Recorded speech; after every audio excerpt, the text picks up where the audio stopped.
Qué alegría poder venir en esta mañana a alabar y a glorificar a nuestro Dios.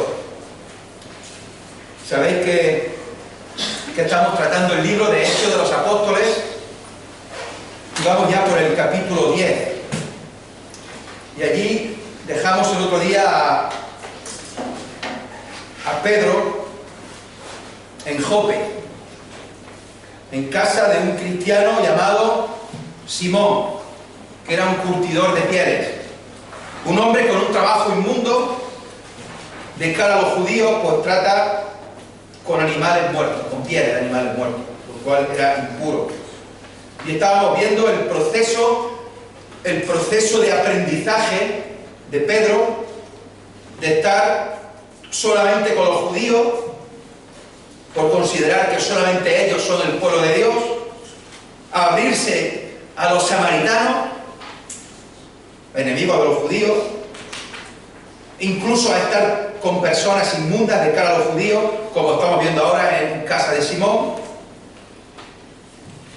Y esto va a culminar con la llegada a los gentiles, como el caso de Cornelio, el centurión, que comenzamos el otro día. También hablamos de una ciudad llamada Cesarea, una ciudad hasta donde llegó Felipe el Evangelista, a unos 60 kilómetros de Jope, una ciudad importante por su posición estratégica y militar, una ciudad que hoy día no está habitada, sino que es una especie de museo arqueológico al aire libre. Allí vivía el gobernador romano, en Cesarea, que antes era el conocido Poncio Pilato, y ahora era un tal Marulo. Y bajo las órdenes de este gobernador romano había una serie de militares, y el texto nos hablaba de una compañía llamada la Italiana, es decir, una cohorte auxiliar. Y es cohorte auxiliar porque no formaba parte de ninguna legión. Una cohorte estaba formada por 600 personas, de las cuales 480 eran soldados experimentados del mejor ejército que había en el mundo en aquella época, el Imperio Romano. Y el texto nos presenta a Cornelio, que es uno de los 6 centuriones de esa cohorte. Cornelio, perteneciente a la familia o al clan de los Cornelios, una de las familias más respetadas e importantes de toda Roma. No vamos a repetir todo lo que dijimos el otro día de los centuriones, columna vertebral del ejército romano, pero sí vimos que destacaban 3 cualidades sobre todas las cosas en un centurión: la brutalidad, el valor suicida, nunca retroceder, y una lealtad ciega al Imperio Romano. Y sin embargo el texto menciona otras características totalmente distintas y que no son para nada normales en un centurión romano. Y nos fijamos mucho en los detalles, mirábamos mucho los adjetivos calificativos y los adverbios que potencian a los sustantivos y a los verbos. Se nos decía de Cornelio que era un piadoso y temeroso de Dios con toda su casa, que hacía muchas limosnas al pueblo, que oraba a Dios siempre. Posteriormente se dice de él también que es varón justo y temeroso de Dios y que tiene buen testimonio en toda la nación de los judíos. Algo le hizo creer en Dios, algo le hizo apartarse de sus dioses y acercarse al Dios de los judíos. Pero Cornelio no era judío, no se había circuncidado, por lo que era un gentil, y además un oficial del ejército enemigo que estaba oprimiendo a los judíos. Los judíos no se juntaban con él, no se sentaban con él a la mesa. Ya veremos en el siguiente capítulo, en el capítulo 11, que lo primero que le dicen a Pedro cuando vuelve a Jerusalén tras bautizar a Cornelio es: ¿por qué has entrado en casa de hombres incircuncisos y has comido con ellos? ¿Por qué? Y ya veíamos otro día esos dichosos ¿por qué? Vimos también que la expresión piadoso y temeroso de Dios en relación a un gentil tiene que ver cuando ese gentil cree en el Dios de Israel, pero no se ha circuncidado. ¿Podía ir a la sinagoga? Sí. Siempre que se sentara al fondo del todo y estuviera totalmente callado. Era una persona sensible con el prójimo, con los necesitados. Hemos leído, hemos dicho que hacía muchas limosnas al pueblo, a los enfermos, a los huérfanos, a las viudas. No era algo periódico ni aislado, sino que el texto recalca que hacía muchas limosnas al pueblo. Una persona que oraba a Dios siempre. Y estas oraciones fueron escuchadas por Dios Padre. Porque estando él orando a la hora novena, estoy resumiendo del otro día, tuvo una visión en la que un ángel de Dios lo llamaba por su nombre, le dijo Cornelio. Y él, muerto de miedo, aterrorizado, porque esa es la reacción normal de la gente cuando veía a un ángel, responde, ¿qué quieres, Señor? Y le contesta el ángel, tus oraciones y tus limosnas han subido para memoria delante de Dios, como si fuera un sacrificio aceptable a Dios, olor grato a Jehová. Y el ángel le dice que envíe hombres a Jope y que allí haga venir a un tal Simón que tiene por sobrenombre Pedro. No le predica el ángel el evangelio. No va Felipe el evangelista, que estaba en Cesarea. No va Cornelio a Jope. Ni siquiera Pedro es enviado directamente a Cesarea. No, es Dios el que dice a Cornelio que mande a buscar a Pedro y lo haga venir. Y decíamos también que aunque no viniera directamente en el texto, podríamos seguir la secuencia siguiente. Cornelio oraba a Dios siempre. Las oraciones han subido a la presencia de Dios como memorial. Dios le dice que haga venir a Pedro. Y Pedro va a venir y va a hablar de Jesús de Nazaret en su discurso más adelante. De cómo Jesús anduvo haciendo bienes y sanando a los oprimidos por el diablo. Pedro va a hablar de la muerte y de la resurrección de Jesús. Pedro va a hablar de que todos los que crean en Jesús recibirán el perdón de sus pecados. Y ahí está la respuesta a la oración. Por tanto, podíamos perfectamente deducir qué era lo que estaba orando Cornelio. Cornelio estaba orando por el Mesías, estaba orando por ese Jesús que había oído de su ministerio, de sus milagros, de sus enseñanzas, de sus sermones, de sus parábolas, de cómo ayudaba a los oprimidos, de cómo sanaba a enfermos. Ese mensaje de salvación que traía porque decía ser el Hijo de Dios. Y cómo murió en la cruz del Calvario. Compañeros suyos legionarios fueron testigos. Cómo resucitó de entre los muertos. También compañeros suyos fueron testigos. Felipe el evangelista estaba por allí predicando el evangelio y posiblemente habría escuchado algo. Y Cornelio estaba orando a Dios por este Mesías, por este Jesús.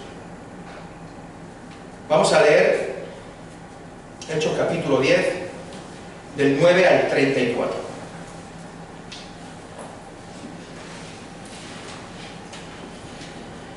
Hechos 10, 9. Al día siguiente, mientras ellos iban por el camino y se acercaban a la ciudad, Pedro subió a la azotea para orar cerca de la hora sexta. Y tuvo gran hambre y quiso comer, pero mientras le preparaban algo le sobrevino un éxtasis. Y vio el cielo abierto y que descendía algo semejante a un gran lienzo, que atado de las cuatro puntas era bajado a la tierra, en el cual había de todos los cuadrúpedos, terrestres y reptiles y aves del cielo. Y le vino una voz: levántate, Pedro, mata y come. Entonces Pedro dijo: Señor, no, porque ninguna cosa común o inmunda he comido jamás. Volvió la voz a él la segunda vez. Lo que Dios limpió, no lo llames tú común. Esto se hizo 3 veces. Y aquel lienzo volvió a ser recogido en el cielo. Y mientras Pedro estaba perplejo dentro de sí sobre lo que significaría la visión que había visto, he aquí los hombres que habían sido enviados por Cornelio, los cuales, preguntando por la casa de Simón, llegaron a la puerta, y llamando, preguntaron si moraba allí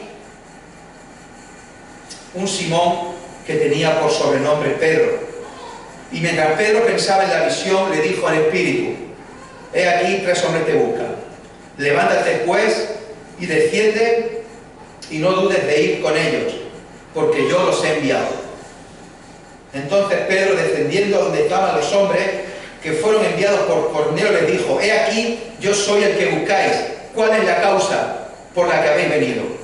Ellos dijeron: Cornelio, el centurión, varón justo y temeroso de Dios, y que tiene buen testimonio en toda la nación de los judíos, ha recibido instrucciones de un santo ángel de hacerte venir a su casa para oír tus palabras. Entonces, haciéndoles entrar, los hospedó, y al día siguiente, levantándose, se fue con ellos, y le acompañaron algunos de los hermanos de Jope. Al otro día entraron en Cesarea, y Cornelio los estaba esperando, habiendo convocado a sus parientes y amigos más íntimos. Cuando Pedro entró, salió Cornelio a recibirle, y postrándose a sus pies adoró. Mas Pedro le levantó diciendo: levántate, pues yo mismo también soy hombre. Y hablando con él, entró y halló a muchos que se habían reunido, y les dijo: vosotros sabéis cuán abominable es para un varón judío juntarse o acercarse a un extranjero, pero a mí me ha mostrado Dios que a ningún hombre llame común o inmundo. Por lo cual, al ser llamado, vine sin replicar, así que pregunto: ¿por qué causa me habéis hecho venir? Entonces Cornelio dijo: hace 4 días que a esta hora yo estaba en ayunas, y a la hora 9, mientras oraba en mi casa, vi que se puso delante de mí un varón con vestido resplandeciente.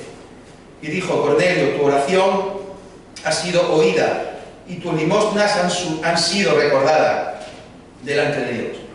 Envía pues a Jope y haz venir a Simón, el que tiene por sobrenombre Pedro, el cual mora en casa de Simón, un curtidor junto al mar, y cuando llegue, él te hablará. Así que luego envié por ti, y tú has hecho bien en venir. Ahora pues, todos nosotros estamos aquí en la presencia de Dios, para oír todo lo que Dios te ha mandado. Entonces Pedro, abriendo la boca, dijo: en verdad comprendo que Dios no hace acepción de personas. Hasta aquí la lectura. Hemos leído que mientras los hombres iban de Jope a Cesarea, Pedro tuvo una visión. Subió a la azotea para orar en la hora sexta, es decir, a las 12 del mediodía, y le entró hambre. Y mientras le preparaban algo de comida, le sobrevino un éxtasis, vio el cielo abierto y que bajaba un lienzo grande, una especie de mantel o de sábana, que estaba atado por las 4 puntas, no sabemos cómo ni quién, pero el caso es que bajaba a tierra lleno de todo tipo de animales, tanto puros como impuros, todo tipo de cuadrúpedos terrestres, reptiles y de las aves del cielo. Peces no había ninguno. Y repito, había de todo, limpios e inmundos, todos mezclados allí en ese lienzo, en ese mantel grande. Animales permitidos por la ley y animales prohibidos por la ley, según podríamos leer en los capítulos de Levítico 11 y Levítico 20. Pero todos mezclados. Una oveja con un cerdo, una vaca con un conejo. Dice, por ejemplo, Levítico 20, 24 en adelante, dice: yo, Jehová vuestro Dios, os he apartado de los pueblos, por tanto vosotros haréis diferencia entre animal limpio e inmundo, y entre ave inmunda y limpia. Y no contaminéis vuestras personas con los animales, ni con las aves, ni con nada que se arrastra sobre la tierra, los cuales os he apartado por inmundos. Habéis pues de serme santos, porque yo Jehová soy santo, y os he apartado de los pueblos, para que seáis míos. Es decir, la distinción entre animales puros e inmundos también tenía que ver con la distinción entre pueblos. Es decir, los judíos, el pueblo de Dios, eran los limpios y los puros, y los demás, los gentiles, los inmundos, los impuros. Y esto estaba muy claro, era la palabra de Dios. Y según la palabra de Dios, los judíos no podían juntarse ni mezclarse con los gentiles. Esa es la conclusión que habían llegado a ellos. Ni siquiera podían entrar en su casa, y mucho menos podían pertenecer al pueblo de Dios. Así que es algo realmente sorprendente, era algo realmente sorprendente para un judío que un lienzo bajara del cielo con animales puros e inmundos mezclados. Y encima una voz del cielo que le dice: levántate, Pedro, mata y come. Y Pedro dice que no. Me lo imagino así con la cabeza, y dice que no. No. Señor, no. Porque ninguna cosa común o inmunda he comido jamás. No. Pedro estaba realmente horrorizado, estaba escandalizado. Esto iba en contra de la palabra de Dios, iba en contra de la ley de Moisés. Señor, no, que no. Es que ni siquiera se le ocurre a Pedro: bueno, cojo de los limpios, de los que sí puedo coger. No hace eso, porque es que están en contacto con los inmundos. Pedro se niega en rotundo a obedecer a la voz del cielo. Y como es habitual en Pedro, lo hace de forma directa, rápida e impulsiva. No, Señor. Pedro es Pedro, siempre lo decimos, para lo bueno y para lo malo. Es una negación enfática, firme, aunque respetuosa. No, Señor. Jamás había comido de animales inmundos, jamás había comido incluso de animales limpios, si estaban mezclados con inmundos. Y la voz le contesta: lo que Dios limpió, no lo llames tú común. Y la escena se repite un total de 3 veces, dice el texto. Y hay que ver la manía que tiene Pedro con el número 3. 3 veces negó a Jesús, 3 veces le preguntó Jesús: Pedro, ¿me amas? Y 3 veces sucedió la escena del lienzo. Pero Pedro, que no. Un no respetuoso, reverente, pero Pedro no se levantó, no mató y no comió. Finalmente el lienzo vuelve al cielo. Hermanos, qué difícil es quitarnos los prejuicios que tenemos bien arraigados de años y años. Prejuicios que a veces ponemos a la altura de las Escrituras. Hacemos de nuestras costumbres y de nuestras tradiciones como si fuera algo bíblico y lo ponemos al mismo nivel de importancia.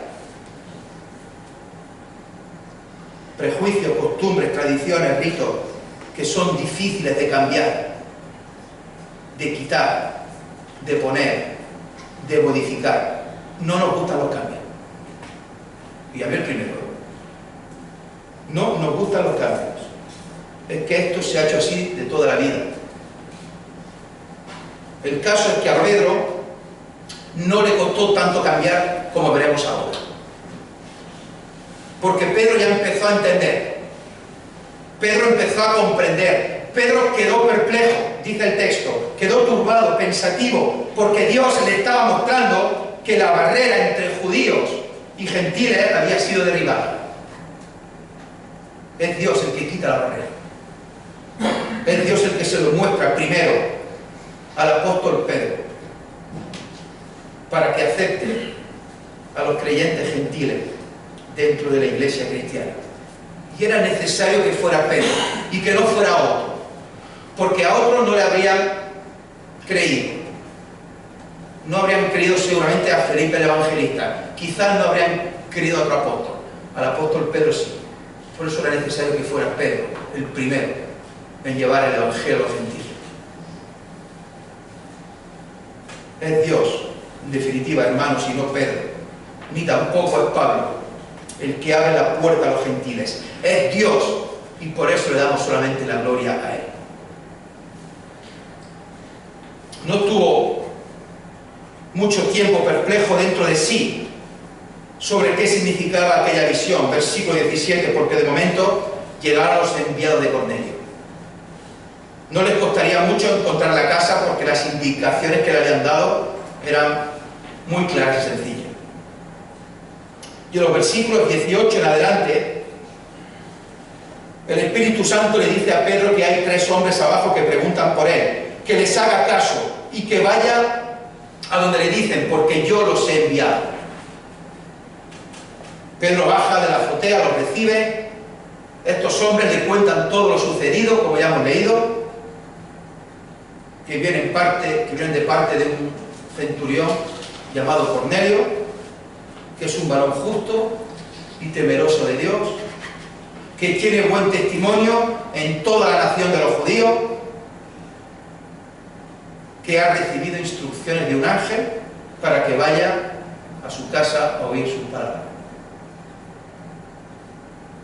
Pedro ya empezaría a darse cuenta de lo que estaba sucediendo y empezaría a enlazar la visión que había tenido con esta visita de estos hombres, pero seguía pensativo, seguía dándole vueltas al asunto.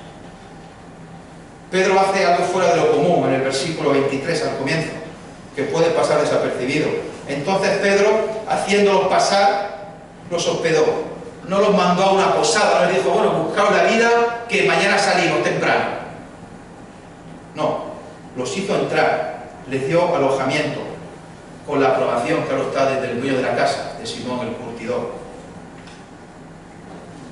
Esperé un rato hablando con estas 3 personas, de las cuales 2 eran criados y uno era un soldado de Cornelio. No sabemos de qué trató la conversación, pero mirad la situación. El apóstol Pedro, celoso judío, líder de la iglesia de Jerusalén, en casa de un curtidor de pieles, una persona inmunda, y comiendo y durmiendo bajo el mismo techo con 3 gentiles. Como digo, uno de ellos, un soldado romano, como aparece en el versículo 7. Pedro, obedeciendo al Espíritu Santo, se va con ellos a Cesarea, junto con algunos hermanos de Jope que le acompañaron. Exactamente 6 hermanos, según dice el capítulo 11, el versículo 12. No sabemos si Pedro les pidió a estos hermanos que fueran con él, o otros hermanos voluntariamente dijeron de acompañarle. El caso es que fueron 6 y le acompañaron. Y el caso es que Pedro obedece a Dios, y esto es algo que aparece mucho en este capítulo, la obediencia de Cornelio y la obediencia de Pedro. Pedro obedece a Dios porque había usado 3 evidencias. 1, la visión del lienzo, que hemos visto. 2, los 3 hombres que vienen a buscarle precisamente ahora y le cuentan todo lo que acabamos de ver. Y 3, las palabras del Espíritu con ese yo enfático del versículo 20. No dudes de ir con ellos, porque yo los he enviado. Cuando llegan a Cesarea, quizá unas 10 horas andando. A luego descansos, le dieron varias noches entre una cosa y otra. Dice el versículo 24 que Cornelio los estaba esperando, habiendo convocado a sus parientes y amigos más íntimos. 4 días de espera, como dice el versículo 30, entre viajes y descansos. Cornelio estaría que se comía las uñas. Los estaba esperando. Hemos leído. Y había juntado a sus amigos y a sus parientes más íntimos, más cercanos. Y todos estaban esperando que llegara ese tal Pedro a ver qué tenía que decir. Y por fin llega Pedro con los 6 hermanos de Jope y se encuentran a Cornelio y a muchas personas más, deseosas de escuchar lo que tenía que decir este hombre. 7 judíos frente a un montón de gentiles. Cornelio, por su rango militar, centurión, estaba acostumbrado al orden y a la disciplina, estaba acostumbrado a la jerarquía, estaba acostumbrado a saludar a los superiores y estaba acostumbrado a que los que estaban por debajo de él le saludaran. Acostumbrado a recibir órdenes y acostumbrado a dar órdenes. Pero cuando ve a Pedro es como que todo se le olvida y dice que postrándose a sus pies adoró. Versículo 25. En cuanto ve a Pedro, se postra a sus pies. Estaba claro que para Cornelio ese Pedro era alguien muy importante. Tenía claro que ese hombre venía de parte de Dios y tenía claro que le iba a hablar de parte de Dios. Por tanto, para Cornelio, Pedro merecía el máximo respeto y el máximo honor. Y como decimos en nuestro idioma, hasta se pasó de frenada Cornelio. Porque lo hizo con una actitud de adoración que no le correspondía hacer. Y por eso Pedro le detiene rápidamente en el versículo 26. Levántate, pues yo mismo también soy hombre. Levántate, pues yo mismo también soy hombre. Versículo que, por cierto, destroza de un plumazo toda la adoración que los católicos tienen por los santos. Y versículo que destroza también de otro plumazo a todos aquellos ancianos y obreros que se creen que están por encima de los demás creyentes. Pedro, apóstol del Señor Jesucristo, con mayúsculas, el que había estado con Jesús 3 años, el líder de la iglesia de Jerusalén, el que había predicado en la explanada del templo aquel día de Pentecostés, que se convirtieron miles de personas, el que había visto muchos milagros de parte de Jesús, e incluso él mismo había hecho muchos milagros. Vimos hace poco cómo sanó a un paralítico, a Eneas, y cómo había resucitado a Dorcas. No era cualquiera, era Pedro. Era el apóstol Pedro. Y él dice con firmeza y con cariño: levántate, pues yo también soy hombre, como tú.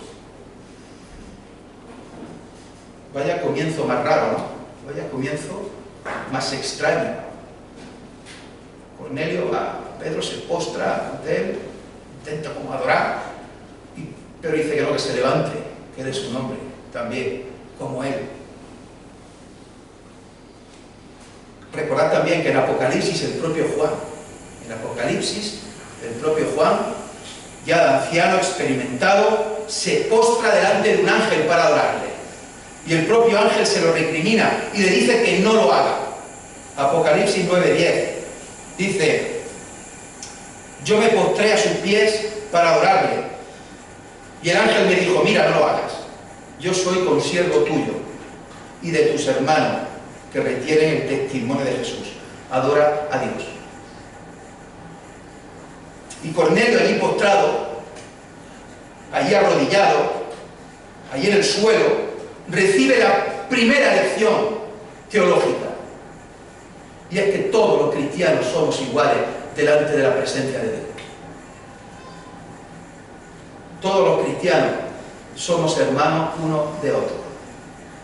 Todos los cristianos somos hijos del mismo Padre. Todos los cristianos somos miembros de la misma familia de Dios. Todos los cristianos somos miembros del mismo cuerpo en Cristo Jesús. Cornelio, ponte de pie, que yo también soy un hombre como tú. Pedro entra en la casa y ve a un montón de gente allí reunida. Versículo 27, y dice: ¿sabéis cuán abominable es para un judío juntarse o acercarse a un extranjero? Pero a mí me ha mostrado Dios que a ningún hombre llame común o inmundo, por lo cual al ser llamado vine sin replicar. Así que os pregunto, ¿por qué causa me habéis hecho venir? Dios me ha mostrado que a ningún hombre llame común o inmundo. Las dudas de Pedro acerca de la visión ya se habían esfumado casi del todo. Estas palabras de Pedro no fueron ofensivas, ni fueron para molestar a los que estaban allí reunidos, sino que eran una realidad, constataban una realidad evidente, y es que los judíos no se juntaban con los gentiles, que los judíos no le compraban nada a los gentiles. Pero, benditos pero, ¿verdad? A veces. Pero, a mí me ha mostrado Dios que a ningún hombre llame común o inmundo. Cornelio le responde y le explica todo lo sucedido, versículos 30 al 33, que repiten los versículos 5 y 6 del comienzo del capítulo. Y llega al versículo 34, que es la culminación. En verdad, comprendo que Dios no hace acepción de personas. En verdad comprendo que Dios no es parcial. Y lo comprendo en su totalidad ahora. Ahora es cuando Pedro se ha dado cuenta de todo, que Dios no hace acepción de personas. Son palabras preciosas, son palabras importantísimas, que llevan años maravillándome y extrañándome. Yo os diré por qué. Son palabras que cada vez que las leo me maravillan y me extrañan.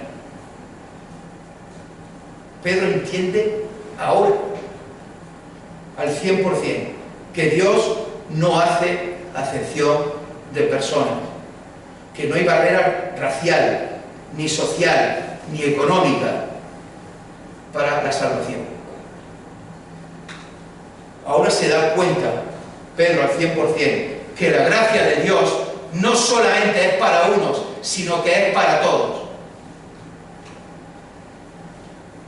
El caso, hermanos, es que esto ya venía en la ley. Dice, por ejemplo, Deuteronomio 10:17, porque Jehová vuestro Dios es Dios de dioses y Señor de señores, Dios grande, poderoso y temible, que no hace acepción de personas. Pero Pedro no lo había entendido. Todos los prejuicios que tenía Pedro desaparecen. Lo que Pedro creía por la tradición desaparece. Lo que le habían enseñado desde niño desaparece, porque iba en contra de la palabra de Dios. Dios no salva solamente a los judíos. Dios no salva solamente a los herederos del pacto de Abraham, sino que salva a todos aquellos que crean en Jesús como Señor y Salvador de su vida. Y salva a cualquier persona, puede salvar a cualquier persona de cualquier parte del mundo, de cualquier pueblo, nación, raza, condición social o económica, hombres, mujeres. que la Iglesia no solamente es para los judíos, sino que es para todas las personas de todo el mundo. La reconversión de Pedro ha sido total. Y ha sido ahora. Y esto es lo que decía, que me maravilla y me extraña. Me maravilla por razones obvias. Y me extraña porque Pedro estuvo 3 años con Jesús, escuchando sus sermones, escuchando sus parábolas, escuchando y viendo sus discusiones con escribas y fariseos, viendo los milagros de Jesús, viendo su amor y viendo su misericordia. Y no había entendido que Dios no hace acepción de personas hasta ahora.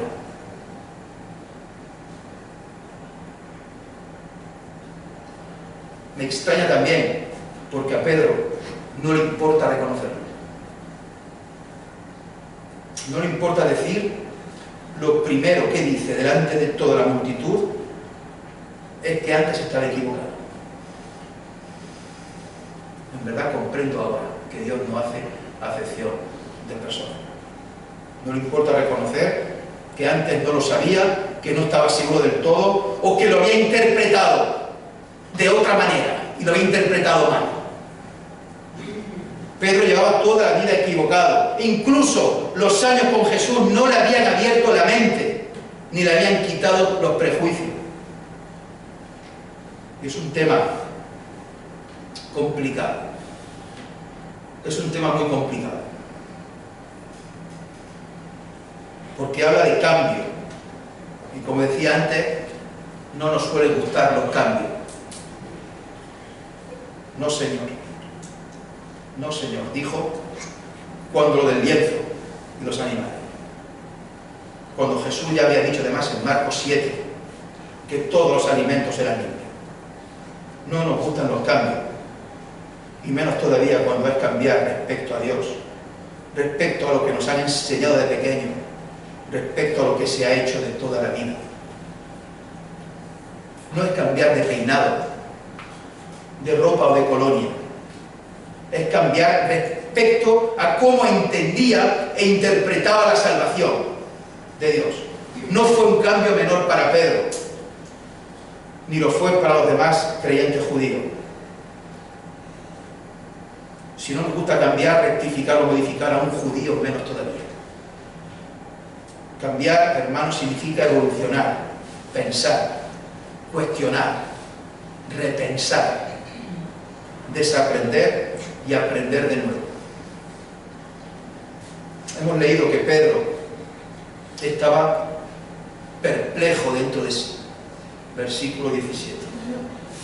Hemos leído que Pedro pensaba en la visión. Versículo 19. Pedro tuvo que desandar y tuvo que desaprender para volver a andar y aprender.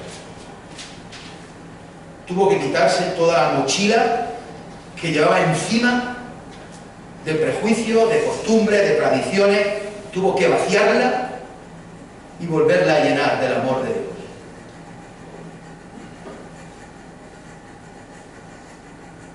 En relación a estos prejuicios voy a poner 2 ejemplos. El primero tiene que ver con los padres de la Iglesia, con algunos padres de la Iglesia. Dice una cita: es cosa del orden natural entre la gente que las mujeres sirvan a sus maridos, porque la justicia de esto consiste en que el menor sirve al más grande, que el cerebro más débil sirve al más fuerte. Esto lo dijo Agustín de Hipona. En relación al cerebro de la mujer más débil sirve al más fuerte, que es el cerebro del hombre. Agustín de Hipona.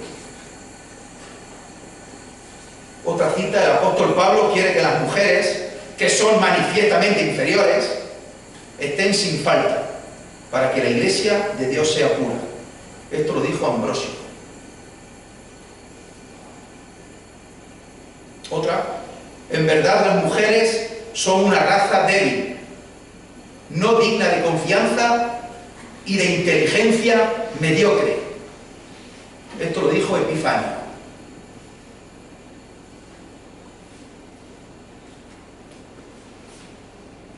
Otra cita: la mujer es defectuosa y mal nacida. Tomás de Aquino.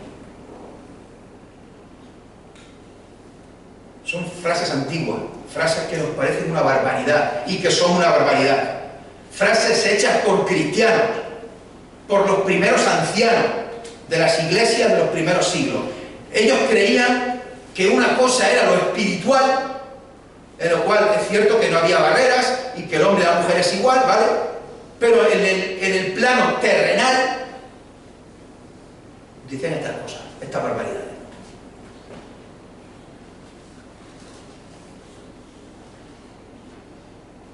Siglos después, el segundo ejemplo, ya en el siglo XIX,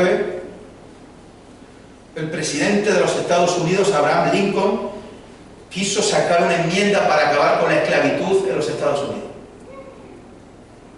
La oposición le decía que si seguía para adelante habría una guerra, pero que si cambiaba de opinión y no se metía con la esclavitud y la dejaba como estaba, no habría guerra. Es decir, le ofrecían la paz a cambio de dejar la esclavitud como estaba. El presidente Lincoln insistía en que la esclavitud era algo que debía de ser abolida. La mayoría de los que intervenían en esa discusión, políticos del Congreso, eran cristianos. Muchos eran ancianos de sus iglesias y decían que legalmente no se podía hacer igual a aquellas personas que Dios había hecho desigual. Que una cosa era lo espiritual y otra lo terrenal. De nuevo hacían la barrera. Y tenían su base en la Biblia. Y citaban versículos como Efesios 6, siervos, obedeced a vuestros amos.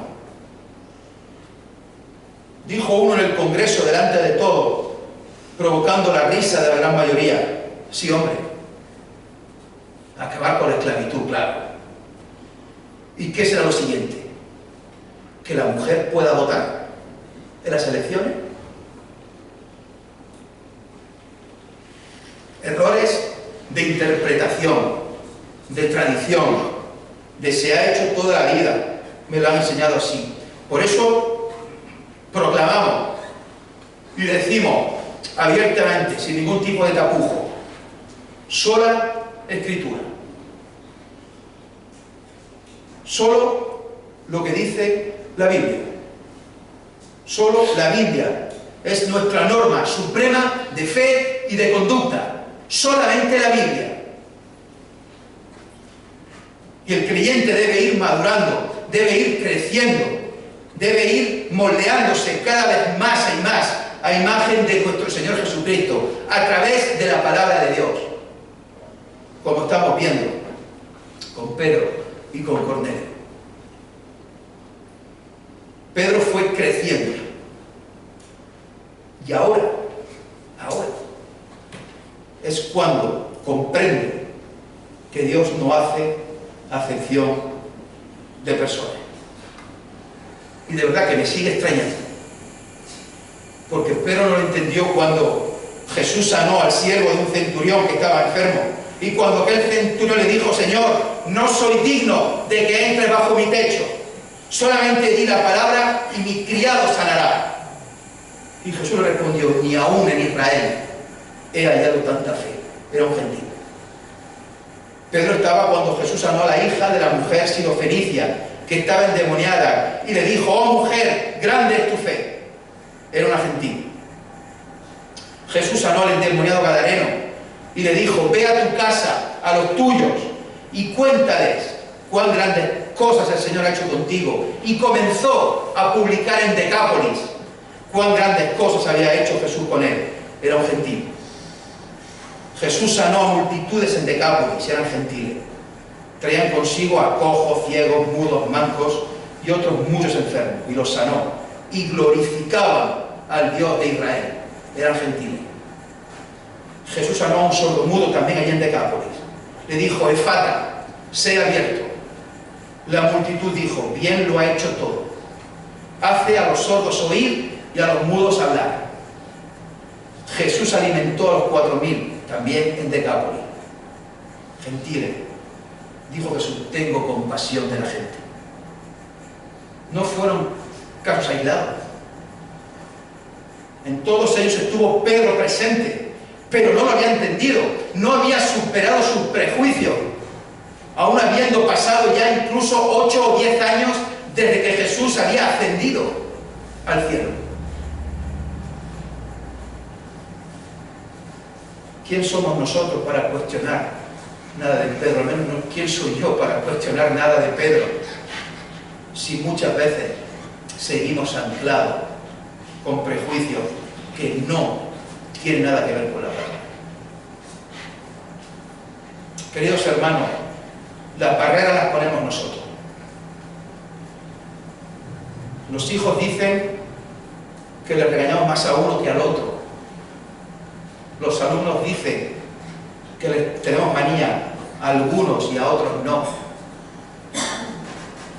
Pero en el reino de los cielos no hay barreras, no hay separaciones.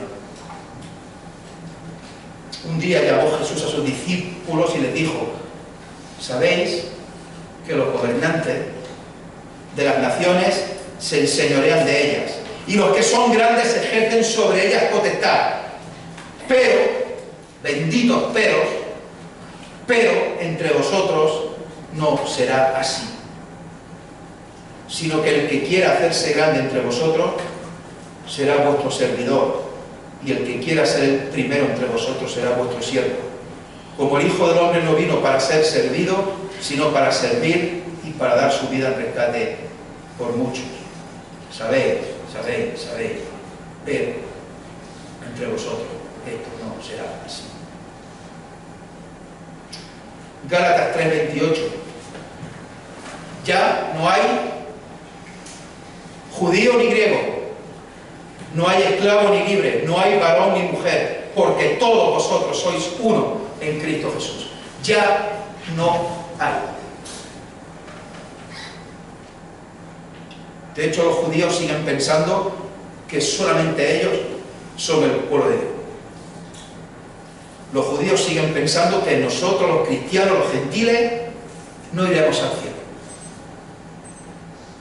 Pedro así lo creía. Pedro así lo creía. ¿Hasta cuándo? Hasta ahora. En verdad, ahora comprendo que Dios no hace acepción de personas.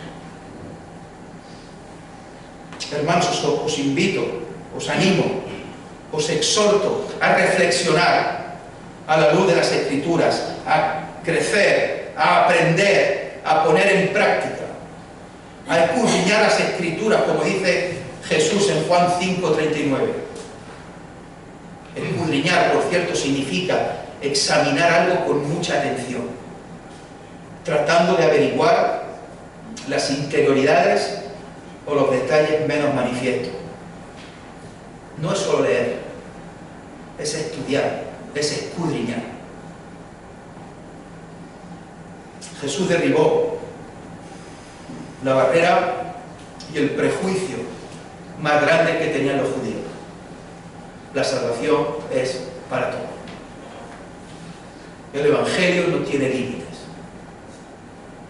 La obra preciosa de Jesús en la cruz del Calvario es la que derribó la barrera de separación entre judíos y gentiles. Y ya no hay diferencia, porque todos nosotros somos uno en Cristo Jesús. Primera de Juan 3:1. Mirad cuál amor nos ha dado el Padre. Mirad cuál amor nos ha dado el Padre, para que seamos llamados hijos de Dios. A Él sea la gloria. Amén. Señor y Padre, agradecemos tu palabra, agradecemos tu presencia en esta mañana en medio de nosotros. Agradecemos, Señor, poder darte la gloria y la honra que solamente tú mereces. Agradecemos, Señor, el poder recordar el sacrificio precioso de Cristo en la cruz del Calvario. Gracias, Padre, porque eres un Dios de amor, de compasión y de misericordia. Gracias, Padre, porque tu amor y tu misericordia no tienen límite. Y tus misericordias son nuevas cada mañana. Y grande es tu fidelidad.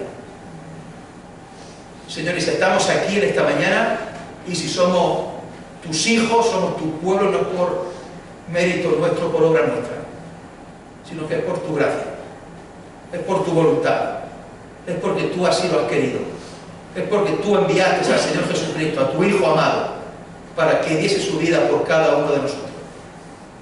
Gracias, Padre, porque somos tus hijos. Gracias porque podemos llamarte Padre, porque podemos llamarte Señor. Gracias, Padre, por la esperanza preciosa y por la seguridad y la certeza total y absoluta de saber que estaremos un día contigo para siempre.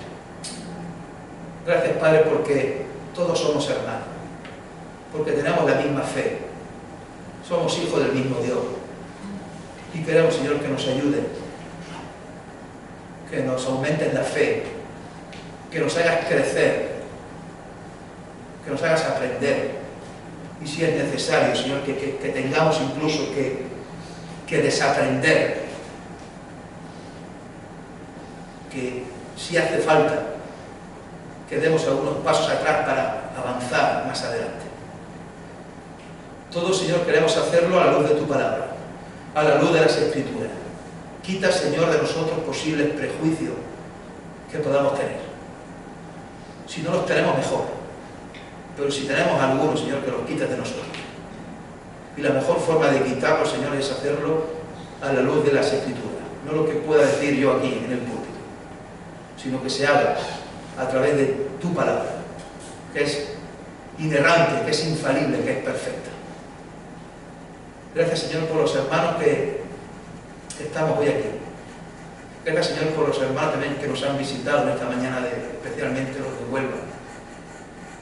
Queremos, Señor, que los bendiga la iglesia amada allí en Luis Bray de Huelva, con tanta gente allí querida que tenemos, o pueden ser Pepe, Esther, Bene, Isma.